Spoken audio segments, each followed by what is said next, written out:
Olá a todos, nós vamos agora para a nossa quinta aula, que vai na nossa apostila da página 18 até a página 22. Da página 18 até a página 22 da nossa apostila. Então, hoje é a quinta aula. Nós vamos estudar, hoje vamos ver as diferentes ordens de espíritos. Então vamos lá. As diferentes ordens de espíritos foram organizadas pelo nosso codificador, com o intuito de determinar a ordem e o grau de superioridade ou inferioridade dos espíritos, de maneira a ser possível relacionar o grau de confiança e de estima que eles merecem. Terceira ordem, espíritos imperfeitos. Características: ignorância, desejo do mal e apego às paixões que lhes retardam o desenvolvimento, por neles existir a predominância da matéria sobre o espírito. Têm a intuição de Deus, mas não o compreendem. Essas características não são iguais para todos, pois progridem e se modificam em conformidade com o desenvolvimento da inteligência e moralidade, gradativamente libertos da influência da matéria. Assim passam a se classificar em diferentes classes. Então, a grande maioria, principalmente aqui no nosso orbe, aqui na Terra, é de espíritos imperfeitos. A grande maioria. E eles são divididos em classes, nós vamos ver cada uma delas. 10ª classe, espíritos impuros. São inclinados ao mal, insuflam a discórdia e a desconfiança, utilizam-se de todos os disfarces para melhor enganar. Sua linguagem é chula e ignorante. Evidenciam-se pela inferioridade moral e intelectual.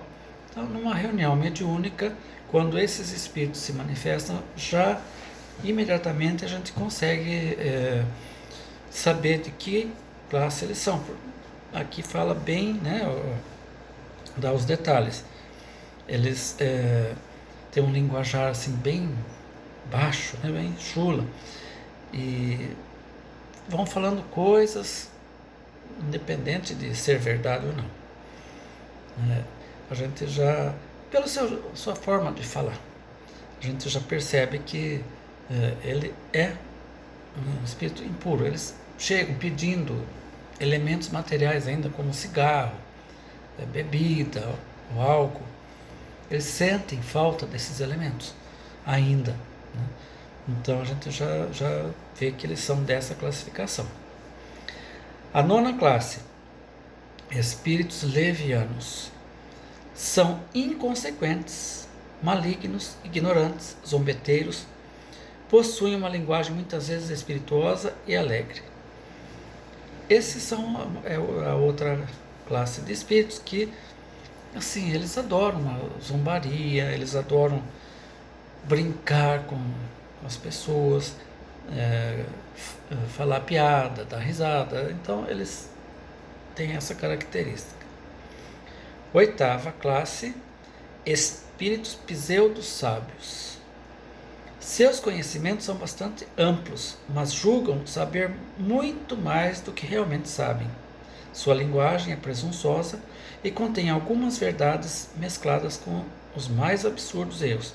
São presunçosos, orgulhosos e teimosos. Então eles têm uma maneira de falar, esses espíritos, uma maneira de falar assim bem empolada. E gostam de um linguajar assim mais de um nível um pouco mais elevado as palavras, não o conteúdo. Veja bem. Então enganam bastante por falar difícil, né? Começam a falar difícil e tal, utilizando palavras que não é do vocabulário comum, embora seja da língua portuguesa, mas não é utilizado assim no dia a dia, para dar mais credibilidade à sua mensagem. Mas o que importa não é o linguajar, e sim o conteúdo da mensagem. Então a gente também já consegue perceber que é um espírito pseudo-sábio, né? E também o pseudo-sábio Normalmente, se for feita pergunta, ele responde qualquer pergunta sobre qualquer assunto. Ele nunca vai admitir que ele não sabe. Qualquer assunto ele sabe. Então já a gente tem que ficar com o pé atrás com isso. 7ª classe, espíritos neutros. Não são bons o bastante para fazer o bem, nem maus o bastante para praticarem o mal. São aqueles espíritos que, são assim, neutros, Não faz nem o bem nem o mal. Eles também não se preocupam em se melhorar, porque aquele que se preocupa em se melhorar, ele automaticamente procura fazer o bem. Então ele vai do jeito que vai, ele não se preocupa com nada, Não faz o mal, mas também não se preocupa em fazer o bem, que ele ainda não percebeu que o bem que a gente faz, a gente, encarnado, espírito, desencarnado, redunda em benefício próprio, porque tudo aquilo que você faz é seu. Saiu de você, ele vai voltar para você, é seu. Então, quanto mais quantidade for o bem que você fizer, a caridade que você praticar, de forma desinteressada, vamos deixar isso bem claro, porque se você praticar a caridade visando a uma recompensa futura, você já perdeu o móvel principal, que é o desinteresse, Aquela caridade praticada por amor ao próximo. Você já está praticando porque há um interesse. Se não houver interesse, não faz. Então não é essa caridade. A gente deve praticar uma caridade aquela caridade que você sente dó da pessoa, sente compaixão, empatia, Então essa é a caridade que a gente deve praticar. E esse tipo de espírito ele ainda não percebeu isso, que volta tudo para a gente aquilo que a gente faz. Então ele não pratica também a caridade, Ele não liga para isso. Esses são os espíritos neutros.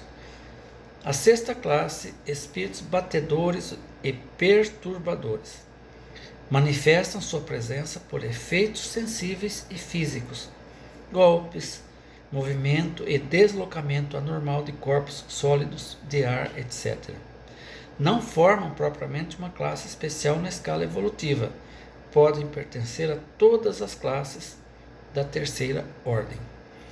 Então, esses espíritos batedores, muito utilizado antigamente, principalmente quando começou a codificação, começou o espiritismo, eles se faziam perceber por ruídos, pancadas, batida na madeira, esse tipo de coisa.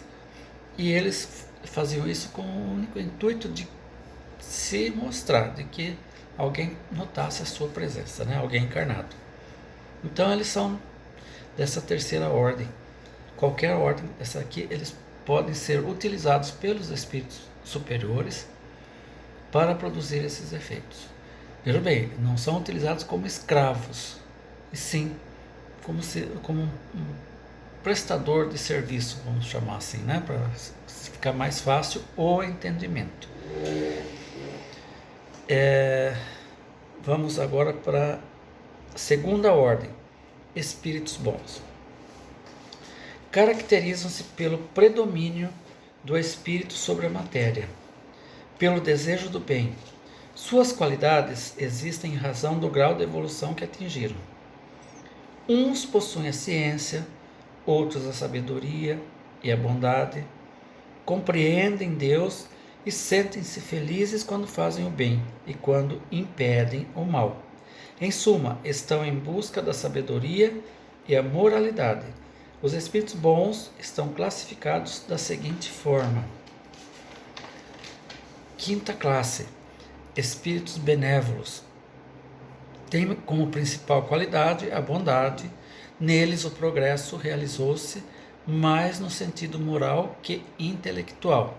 Então são aqueles espíritos que eles já compreendem o bem, eles se sentem felizes em fazer o bem, tá? Só que assim, ele ainda tem muito que progredir na parte intelectual. ele é aquele espírito bom, que gosta de praticar caridade, que gosta de auxiliar, mas ainda não tem o pleno conhecimento, né? Ou conhecimento pleno, difícil, mas assim, um conhecimento mais elevado. Eles estão assim num nível, pode-se dizer, igual ao nosso, né, em termos de conhecimento intelectual. Quarta classe, espíritos sábios. Destacam-se pela amplitude de conhecimento, são livres de paixões, dedicam-se mais pelas questões científicas do que pelas morais, encaram a ciência por sua utilidade. Então eles já adquiriram, além da parte moral, também a intelectual, a inteligência, o conhecimento. São espíritos sábios. Terceira classe, espíritos prudentes. São reconhecidos pelas qualidades morais e capacidade intelectual elevada, que permite a eles o julgamento preciso dos homens e das coisas. Então esses espíritos prudentes, eles já atingiram um grau de elevação que permite eles analisarem os outros espíritos. Nós encarnados, por exemplo, eles já conseguem nos analisar de forma científica, né? Vamos chamar assim. Porque eles olham para nós, conseguem ver a nossa aura, consequentemente as cores que a gente emite, né, pela aura, e por aí eles já conseguem detectar o nosso grau de moralidade, o nosso grau de conhecimento, etc. Eles já têm essa capacidade. E eles são, assim, bons, muito bons, e são prudentes também. Eles não ficam analisando por curiosidade. Quando eles vão analisar um espírito, seja encarnado ou desencarnado, é porque tem uma finalidade útil, não é por curiosidade, mera curiosidade. E eles têm a capacidade de fazer isso. Segunda classe, espíritos superiores. Utilizam linguagem que transpira benevolência, sempre elevada, sublime. A sabedoria e a bondade se reúnem pela elevação espiritual. Então, esses são os espíritos superiores, né? Como o texto diz, a própria linguagem, a maneira de falar, você percebe que é assim, aquela bondade, aquela coisa gostosa, aquela vibração elevada, sublime, que a gente dificilmente sente com outros tipos de espírito, mesmo encarnado. Tem pessoas, a gente pode imaginar, veja bem, eu costumo dar um exemplo. Eu não conheci, lógico, mas vi vários vídeos sobre a irmã Dulce.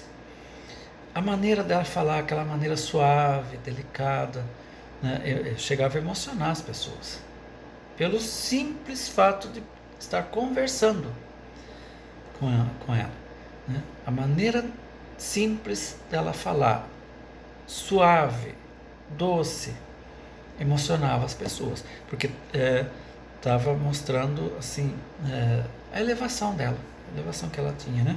A benevolência, tudo. Então é fácil de conhecer esses espíritos também, né? Quando eles estão desencarnados, eles continuam desse mesmo jeito. Então é fácil de reconhecê-los. Os espíritos de primeira ordem, espíritos puros, formam uma classe única. São espíritos que atingiram o ponto mais elevado da escala evolutiva e despojaram-se de todas as impurezas da matéria. Possuem superioridade intelectual e moral absolutas em relação aos espíritos de outras classes. Não estão sujeitos à reencarnação em corpos perecíveis e são mensageiros e ministros de Deus, cujas ordens executam. Nessa classe aqui de espíritos puros, a gente pode assim situar espíritos do grau de Jesus, por exemplo, né? Um espírito puro. Então, tem vários espíritos neste grau, neste patamar, que já atingiram uma evolução que não precisa mais reencarnar. Eles não precisam, não tem necessidade de tá progredindo mais na matéria, porque já progrediu tudo que tinha para progredir. já passou por todos os estágios evolutivos, né? Então, não precisam mais. São espíritos puros. E tem alguns, né? No universo, tem alguns. Eles tomam conta, são governadores de orbes, né? Como Jesus é do nosso, por exemplo. Eles, né, têm vários orbes nos quais eles governam, tomam conta. Enfim, né, eles já atingiram a elevação necessária para isso. Então vamos lá. Progressão dos espíritos. Os espíritos são criados simples e ignorantes, mas com a aptidão de tudo adquirir e de progredir em virtude do seu livre-arbítrio. Pelo progresso, eles adquirem novos conhecimentos, novas faculdades, percepções e, por conseguinte, gozos desconhecidos dos espíritos inferiores. Passam a ver, entender, sentir e compreender, ao contrário dos espíritos atrasados. A felicidade dos espíritos está na razão do progresso realizado. É inerente às qualidades que possuem, são por eles absorvidas em toda parte que se encontrem, quer seja na superfície terrestre, entre os encarnados ou no espaço. O espírito adiantado está liberto de todas as necessidades corporais. A alimentação e o sono não têm para ele nenhuma razão de ser. Deixa para sempre, ao sair da terra, as vãs inquietações, os sobressaltos e todas as quimeras que envenenam o nosso orbe. Os espíritos inferiores levam com eles para o além-túmulo seus hábitos, suas necessidades e suas preocupações materiais. Não podendo se elevar, passam a participar da vida dos encarnados. Misturam-se em suas dificuldades, trabalhos e em seus prazeres, suas paixões e seus apetites, sempre despertos pelo contínuo contato da humanidade, o sobrecarregam e a impossibilidade de satisfazer-se torna para eles motivo de torturas. Eles querem sentir ainda o que o encarnado sente. Eles sentem falta dos vícios, enfim, tudo que a gente faz como encarnado, eles sentem falta. E eles, muitas vezes, é motivo de tortura para eles, porque eles não conseguem, né, comer, por exemplo. Você vai lá na cozinha, arruma um prato de comida, e, né, se foi feita na hora, está quentinha, você já come, se não, você tira da geladeira, esquenta. Enfim, você sacia a sua fome. Come algo que você gosta. Eles também querem fazer isso, mas já não podem mais. Eles já não tem como manipular a matéria grosseira dessa, né, a ponto de ingerir alimento. O que eles ingerem são as emanações fluídicas dos alimentos. E bebidas, enfim, em tudo que for vício que a gente tem, eles também têm. Eles mantêm o vício que eles tinham quando eram vivos. E essa ordem de espíritos, muitos deles são os considerados espíritos vampirescos, que eles se aproximam do encarnado, eles se acoplam praticamente ao encarnado para poder usufruir daquilo que o encarnado está fazendo, né, que eles gostam. Então é difícil para eles se libertarem de tudo isso. Então vamos lá. Entretanto, Deus não criou seres devotados ao mal. Chegará o dia em que, cansado de sofrer, experimenta uma necessidade irresistível de ser feliz. Enfim, haverá o dia em que o espírito, após haver percorrido o ciclo de existências planetárias e ser purificado por seus renascimentos e suas migrações através dos mundos, vê cerrar a série de encarnações e se abrir para a verdadeira vida, onde o mal, a sombra e o erro estão definitivamente banidos.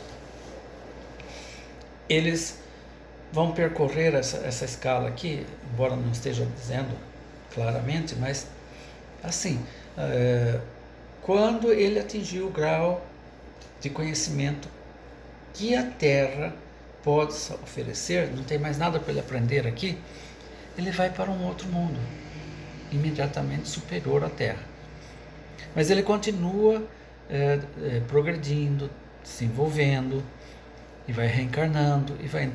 Para ele chegar a ponto de não precisar mais reencarnar, ele tem que passar por todos os mundos habitados, né? Os provas e expiações, ele está aqui, que é a Terra. Mundo de regeneração, mundo feliz, mundo onde só habita os bons espíritos e tal. E vai indo, a escala é grande. A escala é grande. Então, ele tem que passar por tudo isso. E não é uma vez só. Que nem a gente aqui. A gente não está aqui na Terra encarnado. É a primeira ou segunda vez que a gente está aqui, não. A gente já tem milhares e milhares de encarnações aqui, né? Para estar no grau onde nós estamos agora, no patamar em que nós estamos. Já tivemos milhares de encarnações aqui neste planeta para chegar até aqui, e ainda teremos mais algumas, né? Para depois passar para um mundo de regeneração. Como a Terra já está, né, já está havendo a transição planetária, em breve a Terra deixa de ser um planeta de provas e expiações e passa a ser um mundo de regeneração. Aqueles que não tiverem condições de acompanhar a evolução do planeta, eles terão que sair. Vão ser os degradados da Terra. Vai para um outro mundo inferior para continuar a sua evolução de onde eles pararam, né? No ponto em que pararam aqui, eles vão para lá para continuar. E é um mundo inferior. Então, vão para ensinar também aquela humanidade que está lá, que está mais atrasada ainda, né? E ao mesmo tempo progredir, né? Nada se perde no universo. Então, conhecimento e tal não vai se perder, mas ele infelizmente não tem a condição para permanecer aqui, vai atrapalhar se ficar, então ele tem que ser retirado daqui. Vamos prosseguir com a nossa aula. Vamos ver agora anjos e demônios. Em todas as religiões, os anjos são conhecidos por várias denominações, porém unânimes em afirmar que são seres superiores à humanidade, intermediários entre Deus e os homens. A crença nos anjos faz parte essencial dos dogmas da Igreja, que, segundo ela, os anjos são seres puramente espirituais, anteriores e superiores às criaturas. São seres privilegiados, devotados à felicidade suprema e eterna, desde sua formação, dotadas por uma natureza de todas as virtudes e de todos os conhecimentos, sem nada haver feito para adquiri-los. Na doutrina espírita, a palavra anjo desperta geralmente a ideia da perfeição moral. São espíritos puros, estão no mais alto grau da escala de evolução e reúnem em si todas as perfeições. Contudo, a palavra demônio não implica a ideia de um espírito mau, a não ser no sentido moderno, pois o termo deriva da palavra grega daimon, que significa gênio, inteligência, e se aplicou aos seres incorpóreos, bons ou maus, sem distinção. Mas Deus, que é infinitamente justo e bom, não pode ter criado seres predispostos ao mal por sua própria natureza e condenados pela eternidade. A sabedoria de Deus se encontra na liberdade de escolha que concede a cada um, porque assim cada um tem o mérito de suas obras. Submetidos à lei do progresso, ninguém é colocado em primeiro lugar por privilégio, mas o primeiro lugar a todos é franqueado à custa do esforço próprio. Outro detalhe importante na doutrina espírita é o esclarecimento de que não devemos aceitar a condição de que haja espíritos destinados perpetuamente à prática do mal, pois o mal é a ausência do bem. Então vamos lá. No Espiritismo, a gente não acredita em demônios, por um motivo assim. Vamos analisar. Deus é o Criador de tudo, né? Tudo que existe no universo é obra e criatura de Deus. Se Deus é perfeito,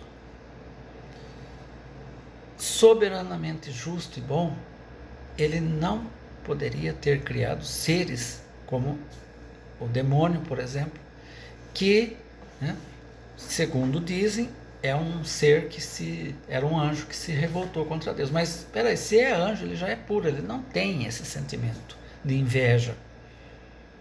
Se tem sentimento de inveja, não é puro, né? Isso é óbvio. Se fosse um anjo de luz, como dizem, né, ele não teria esses sentimentos que a gente tem aqui. Ódio, inveja, mentira, etc, etc, etc.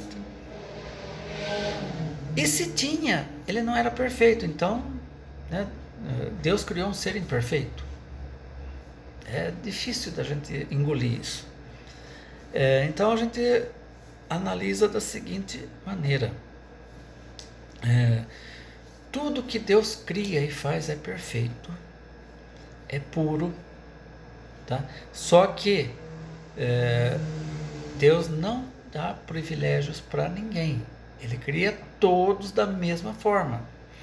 E a partir da criação, o indivíduo vai evoluindo aos poucos, né? Vai passando por todos os reinos e até chegar à condição hominal. Ele evolui pelo seu próprio mérito. Deus nos dá as oportunidades para a gente evoluir. Cada um, né, tem que fazer a sua parte para poder evoluir o suficiente. Agora, existem espíritos maus? Existem, claro que existem.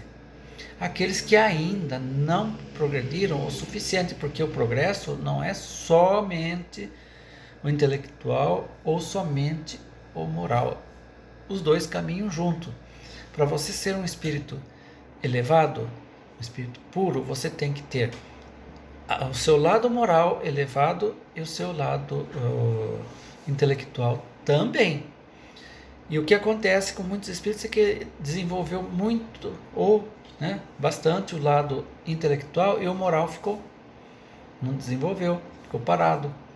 E ele tem que desenvolver esse lado também, né? O intelectual fica lá, paradinho, lá no canto, e vai pegar o moral para desenvolver. Tantas e tantas outras encarnações. Esses espíritos maus, a gente chama maus, não são maus, verdadeiramente maus, porque ele tem a centelha divina. Não pode ser totalmente mau. Mas ele está numa condição evolutiva ainda que tem que evoluir bastante a parte moral para ele poder equilibrar a coisa e seguir à frente. Muitos espíritos estão nessas condições, né, que o pessoal chama de demônio, só que ele não é eternamente votado ao mal. Ele recebe oportunidades para reencarnar, para se melhorar. Todos, sem exceção. Senão, se não fosse assim, Deus não seria justo.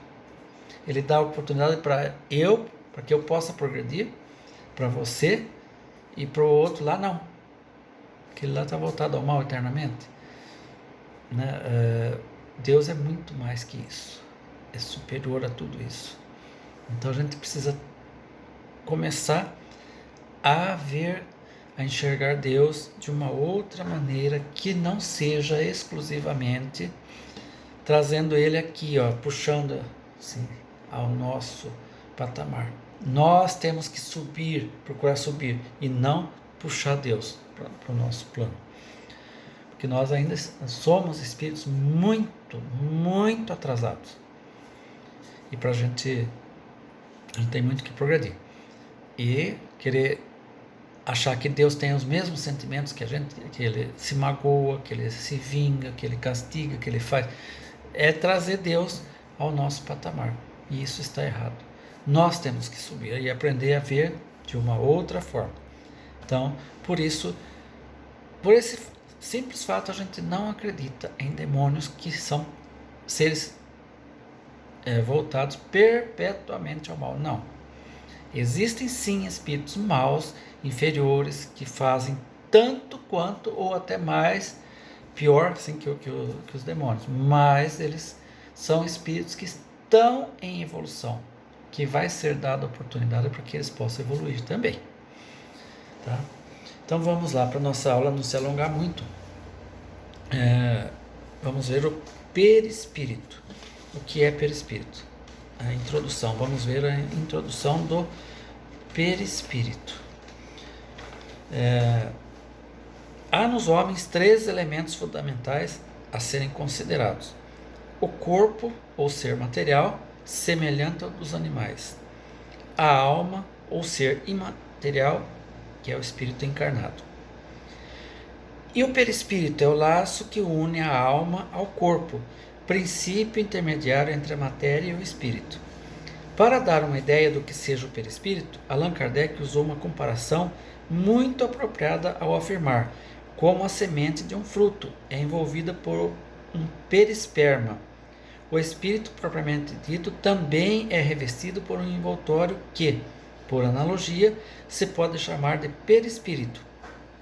A uma pergunta de Allan Kardec, os espíritos respondem: o espírito é envolvido por uma substância que é vaporosa para ti, mas ainda bastante grosseira para nós, suficientemente vaporosa, entretanto, para que ele possa elevar-se na atmosfera e transportar-se para onde quiser.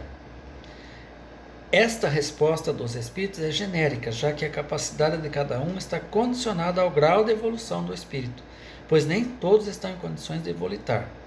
Capacidade que um espírito tem sob certas condições e certo adiantamento moral de poder transportar-se, elevando-se do solo em uma espécie de voo, e transportar-se para onde quiser.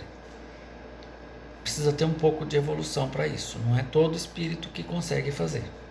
O perispírito, envoltório fluídico, semimaterial que serve de elo de ligação entre a alma e o corpo, é o intermediário de todas as sensações que o espírito recebe, pelo qual transmite sua vontade ao exterior e atua sobre os órgãos do corpo. Então, o perispírito é o que liga o espírito ao corpo, ele é o intermediário. A alma nunca fica desligada de seu perispírito, mesmo após a desencarnação.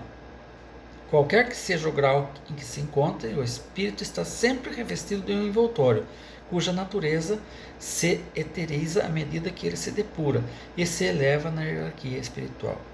De sorte que a ideia de forma é inseparável da de espírito, e não se conhece uma sem a outra. O perispírito faz, portanto, parte integrante do espírito, como o corpo o faz do homem. O corpo físico é uma exteriorização aproximada do corpo espiritual, já que ele deve compatibilizar-se e subordinar-se aos imperativos da hereditariedade da matéria grosseira. A morte é a destruição do corpo físico, o envoltório mais grosseiro. O espírito conserva, porém, o perispírito, embora etéreo e invisível ao homem no seu estado de encarnado. Então, veja bem, nós podemos dizer que somos constituídos de 3 corpos distintos. Este corpo aqui, corpo material, o perispírito, que está intimamente ligado com este corpo e que liga também o espírito. É o corpo que reveste o espírito. Então, nós, encarnados, revestimos o perispírito que reveste o espírito. É dessa forma. É como se fosse você pegar uma cebola, por exemplo. Você vê que ela tem várias camadas, né? Até você chegar lá na miolinha, naquela camada menor. Assim somos nós. Temos, a grosso modo falando, temos 3 corpos. Tem mais, mas por hora vamos só ficar nesses daqui. Corpo físico, material. Corpo semimaterial, que é o perispírito. Ele não é material para nós, que somos da matéria grosseira, mas ele é material para o espírito, que é mais sutil. Então, ele é um corpo semimaterial. E o espírito, que é imaterial, né? Que é feito à imagem e semelhança de Deus. De onde tira o espírito seu envoltório semimaterial? Do fluido universal de cada globo. É por isso que ele não é o mesmo em todos os mundos. Passando de um mundo para outro, o espírito utiliza-o de acordo com suas necessidades evolutivas, com o fim de formar seu corpo de manifestação e de atuação sobre a matéria. Então, veja bem, embora seja sempre o ser humano em todos os órgãos, mas a forma física não é a mesma. Não é. Nós aqui, por exemplo, respiramos oxigênio.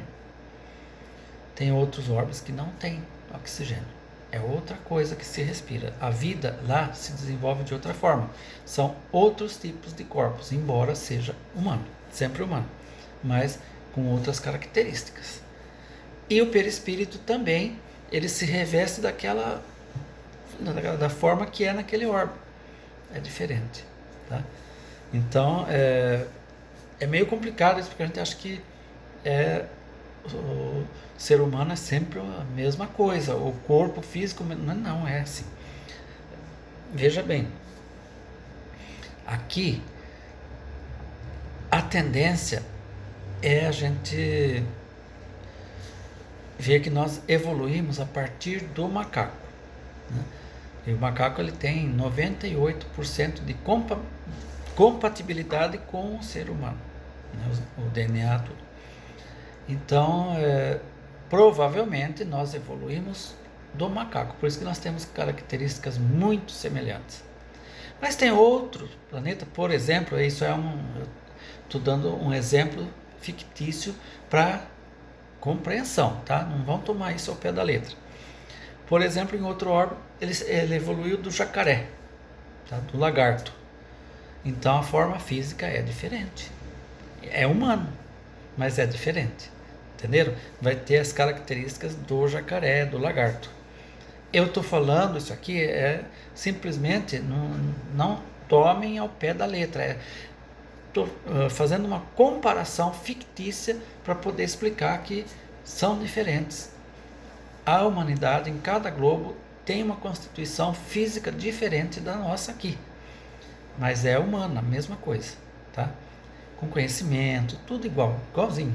Ou, né, dependendo do orbe, que se for um orbe superior, vai ter maior conhecimento, mas formas diferenciadas do mesmo ser humano. Tá? Eu não sei se consegui me fazer entender. Então vamos lá. Natureza. Quanto à natureza, é composto por uma matéria mais ou menos sutil, intangível, em virtude do seu estado fluídico. A sua condensação será maior ou menor segundo a natureza peculiar a cada mundo e segundo o grau de evolução do espírito. Um espírito chamado a viver em determinado meio, dela extrai seu perispírito, conforme seja esse espírito mais ou menos evoluído. Seu perispírito se formará respectivamente das artes mais puras ou mais grosseiras do fluido do próprio mundo no qual se encarna. Daí resultam 3 considerações importantes. A constituição íntima do perispírito não é idêntica em todos os espíritos. É o que eu falei ainda há pouco. O perispírito modifica-se à medida que o espírito progride no transcorrer de suas encarnações. Os espíritos superiores, encarnando-se em missão em um mundo inferior à sua condição, têm naturalmente um perispírito menos grosseiro que os demais. Então, se um espírito evoluído vem encarnar aqui na Terra para nos ensinar, né, nos dar o exemplo, o perispírito dele é mais sutil que o nosso. Isso é normal, porque ele é mais elevado, ele é mais puro. Então, a constituição física do seu perispírito é mais suave que a nossa, por exemplo. Né? Não é assim tão cascudo. Né? Vamos chamar assim. Propriedades do perispírito. Quanto à forma, expansibilidade e flexibilidade pela sua natureza fluídica, semimaterial. O perispírito possui estas características, pois ele não se encontra preso ao corpo material como se estivesse em uma caixa. Submete-se à vontade do espírito, e é assim que ele se apresenta em sonhos ou no estado de vigília, podendo inclusive tornar-se visível e até mesmo palpável. Por ser de extrema plasticidade, irradia-se para o exterior e forma em torno do corpo material uma atmosfera que o pensamento e a força de vontade podem dilatar ou contrair. Então, nas manifestações de efeitos físicos, de materialização, você pode, inclusive, tocar, pegar assim no espírito. Tá? Materializado, claro, né? Mas assim, ele pode se revestir dessa característica momentânea. Pode aparecer para a pessoa, quantos relatos a gente tem de pessoas que viram, né, outras que já desencarnaram, e às vezes, na maioria dos casos, sem saber que já era desencarnado, e chegou até a conversar, né, com o espírito, achando que era um ser encarnado. E o exemplo clássico que a gente usa é do Chico Xavier. Chico Xavier estava num ponto que às vezes ele não sabia quando era um espírito desencarnado e quando era encarnado, né? Era tão evidente, né, essa faculdade que ele tinha de enxergar os espíritos, que ele às vezes ele confundia encarnado e desencarnado, para ele era uma coisa só. Então vamos lá, assimilação. O perispírito tem a propriedade de assimilar os fluidos do ambiente. Se as emanações fluídicas são de boa natureza, o corpo recebe impressões salutares. Se são más, a impressão é penosa. Então a gente sente isso, às vezes em locais que a gente vai, né? Aquela energia pesada, outro lugar, nossa, que delícia, que vontade de ficar. É mais ou menos, é isso que acontece. Quanto à densidade, nos espíritos mais evoluídos, sua natureza é menos densa, enquanto que nos espíritos mais inferiores, o perispírito é mais grosseiro. Eu já comentei sobre isso. Penetrabilidade é a faculdade que o espírito tem, através do perispírito, de entrar em qualquer ambiente. O mundo material não lhe apresenta obstáculos de qualquer espécie. O espírito não precisa...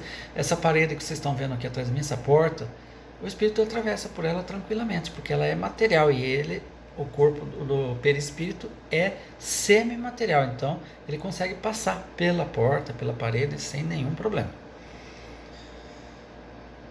O perispírito apresenta outras propriedades, a saber, bicorporeidade, capacidade refletora, corporeidade, tangibilidade, unicidade, luminosidade, mutabilidade, odor, perenidade, plasticidade, ponderabilidade, sensibilidade global, sensibilidade magnética, temperatura, visibilidade. Tudo isso aí e mais algumas coisas ainda, né? O perispírito tem tudo isso. Funções do perispírito: modelo organizador biológico. O perispírito é o molde ou arcabouço do corpo físico, através do qual o espírito, enquanto agente modelador, irá comandar fluidicamente as células que se condensam no corpo carnal. Para ser mais exato, é preciso dizer que o próprio espírito que modela o seu envoltório e o apropria às novas necessidades, aperfeiçoa, desenvolve-o e completa o organismo à medida que experimenta a necessidade de manifestar novas faculdades. Numa palavra, talha-o de acordo com a sua inteligência. Então, quando o espírito vai reencarnar, precisa reencarnar, se ele tem um certo grau de evolução, ele vai moldar o seu novo corpo físico através do seu perispírito, tá? O perispírito já está moldado e ele vai, através do perispírito, que é o perispírito que se liga às células do corpo que está em formação, através disso ele vai modelar o corpo que vai nascer, de acordo com as necessidades dele, tá? Adaptação às circunstâncias ambientais.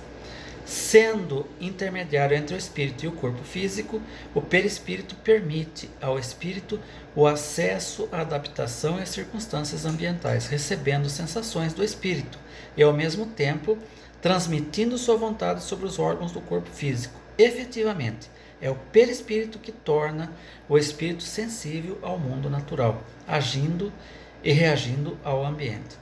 Ao mesmo tempo, tudo que o espírito percebe e vivencia, o perispírito registra em si mesmo, como um arquivo que mantém todas as vivências do passado. Então, tudo que a gente vive fica gravado ali no perispírito. Tudo, de todas as vidas, todas as existências que a gente já teve.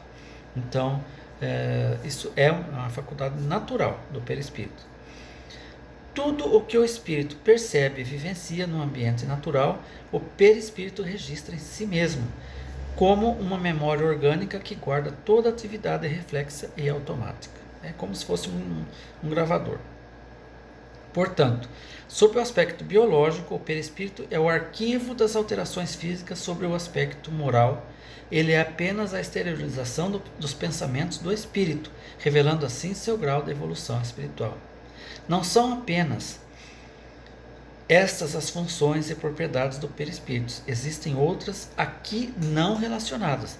Para complementação do estudo a respeito do perispírito, recomendamos os livros: Livro dos Médiuns, primeira parte, Obras Póstumas, A Gênese, Perispírito, Natureza, Funções, Propriedades, de Carlos Bernardo Loureiro. Os demais são de Allan Kardec. Então, pessoal, aqui nós vamos encerrando a nossa quinta aula. Na próxima aula vamos ver os centros de força e os passes.